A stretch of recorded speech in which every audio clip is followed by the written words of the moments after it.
কাৰোবাক বুজাবলৈ চেষ্টা কৰিলে প্ৰথমবাৰটো তিতা পাবই। আপোনালোকৰো এনেকুৱা অনুভৱ হৈছিল চাগে প্ৰথমতে। মোৰো এনেকৈ লাগিছিল।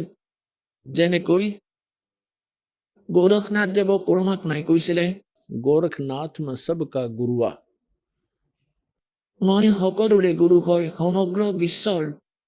তেতিয়া গোৰখনাথ দেৱে কৈছিল, आपका तुमरा वचन मोय लाग गए कड़ुआ। আপুনি যে কৈ আছে মই সকলোৰে মাৰ্গদৰ্শক গুৰু, এই কথা মোৰ একেবাৰে ভাল নালাগে, তিতা লাগে, কেঁহা লাগে। তেতিয়া পৰমেশ্বৰে কৈছিলে, कड़ुआ लगे सो मीठा होई, हमरी बात पति जोई। আমাৰ কথাত বিশ্বাস কৰিলে আজি যে আপোনাৰ তিতা লাগিছে, মিঠা লাগিব পিছলৈ। গতিকে পুণ্যাত্মাসকল, আপোনালোকৰ কৰ্তব্য এই পৰমেশ্বৰৰ সঁচা জ্ঞানক নিজৰ ভাই ভনীক সমগ্ৰ বিশ্বৰ মাজলৈ লৈ যোৱা, জনতন্ত্ৰৰ মাজলৈ লৈ যোৱা। আমি সকলোৱে এজন পৰমাত্মাৰ সন্তান।